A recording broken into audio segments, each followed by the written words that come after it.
Good morning सनाफोर morning ब्लगखौ start खालामलायबाय आरोना दा टाइमा 6 बेसेबां जाखोमा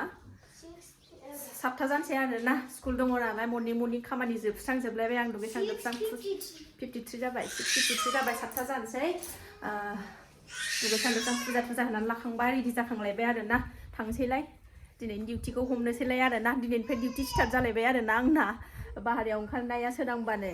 4टायावनो सिखारदों आङो ओमफ्राय सिला सिबखांनानै न' बां सुखांजोबनानै दुगैनानै फुजा होखांबाय एबार दा ओंखाम आलु बाथोन जानानै स्कुलाव फिसाजोखौ दोनलांनो थांसै ओंखारखांबाय फिसाजोआ थ' नायलांबाय सनाफोर दिनै बावनानै भिडिअखौ जोबजासिम जायफ्रा डेलि ब्लग भिडिअ आंनि भिडिअखौ नायनो मोजां मोनो आरोना दसेबाबो टाइम होनानै नायदोलाय ओंखामाबो मोनबाय बानलु गोरान एसे सावनानै ओंखाम जानोसै आरोना सनाफोर आरो आंनि चेनेलाव सोरबाफोर गोदानबा आं वेलकाम खालामो अननानै भिडिअसफोरखौ नायनानैल' डाटा साबस्क्राइब खालामनानै गालां लाइक खालाम कमेन्ट खालाम शेयार खालाम आरो बेल आइकनखौबो क्लिक खालामनानै ला आरोना जाहाथे आं गोदान भिडिअ आगारोबानो नोंथांमोननियाव नटिफिकेसना ओंखारनाय बायदि सानाबो नै जि मोजां ओंखारबाय थ' ओंखाम जागोननानै लानोसै एसे थफ्लाखौ बालायबाय ओंखारलायबाय दाब्रायनोसैलाय बिमा बुरिया नै सासेया दिनै फार्स्ट खुलिजेननाय नालाय थांनोनो ख्लाब जागासिनो दं दिनै फोजा नांलायलायाखै आरोना गावनो दिनै 5:30 सिखारदों मालाय बिमानि उनावनो सिखारदों बार खोलो खोलो मोजांथार थान्दानो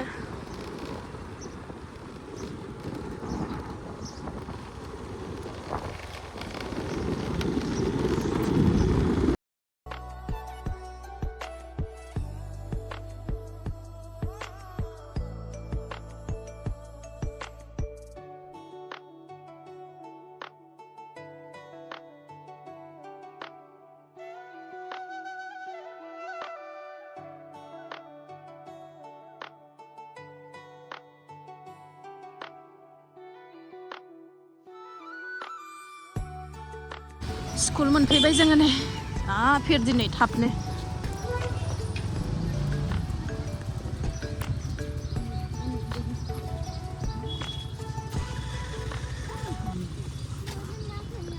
सेक्सन नागिरनानै होलांनांगौ नालाय ओंखायनो सिङाव हाबफैबाय आङो फिटार नै पेरेन्टसफ्रा गोजौआव दंहैजोबो याव नांगौ होननाया एयाव मोनबायना एबार मोजां जाबाय बे जिरायो बे फार्स्टआवसो जिरायनांगौ एयावनो लुगैबाय थादोंमोन सेक्सन एयावनो मोनबाय एबार न'आव सफैफिनबाय दोननानै ओंखाम ओंख्रि संखानोसै अमा बेदर गोरान दङ मैथाजों गोथाव जानोसै मैथा लाबोफादों आङो मैथाया नोंनिया दाबो जाजाथ'वा नालाय थाब गगोन दिनै फार्स्ट खुलिनायखाय दिनै थाब गगोन आरोना 11:40 गगोन मैथा लाबोफाबाय जाग्रा एसे लाबोफाबाय अमाखौ एवबाय हानाय ओंखाम संनानै लाखानोसै रानफुदला आरोना बारा गोरानद्रायबो नङा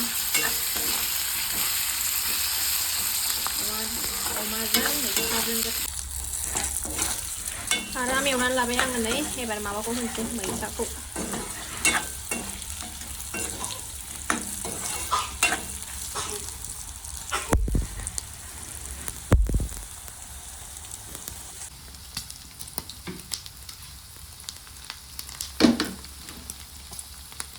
आंना अमाया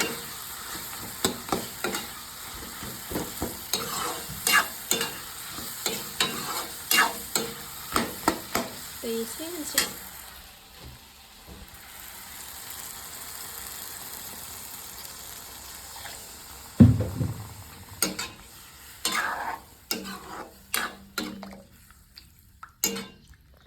बिदै दोनसै एसे ओंखामजों लागायनानै जानो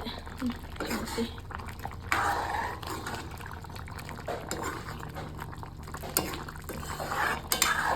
ओंखाम ओंख्रि मोनखाजोबनानै सनाया नै गेलेगासिनो जोंना टाइमाबो जानसै आरोना बिब'खौ लायफिननायनि दसे थानानै लायनोसै बा माबायदि जिरायनानै थादों बा गुड गार्ल जाबाय नोङो इस जिरायनानै थानाया नोंगौसो आयो आलासिया बहानि अबेनि नों आलासिया अबेनि नाङा फै होनलाय बाय बाय होनलाय मादे बाय बाय होनलाय दे फै दे फै होनदो दे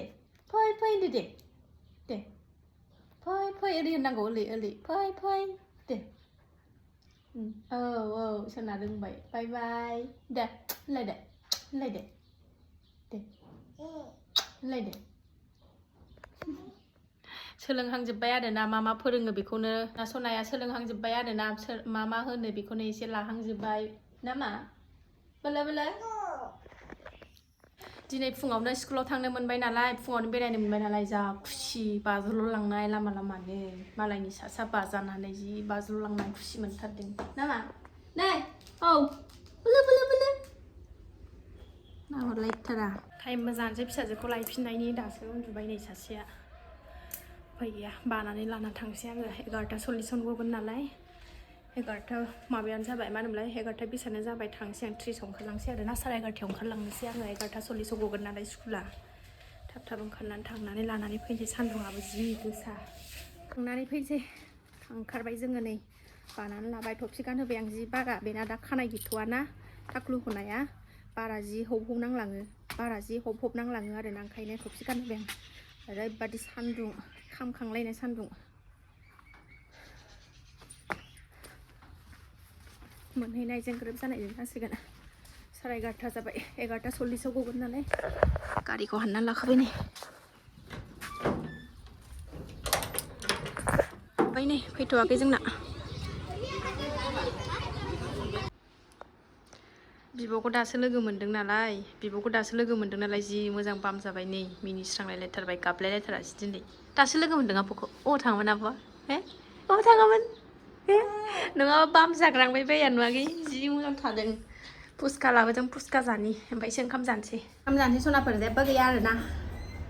अमाजों माबाजोंल' मैथाजोंल' सासेया दुगैगोनसैनो फुसका जाबाय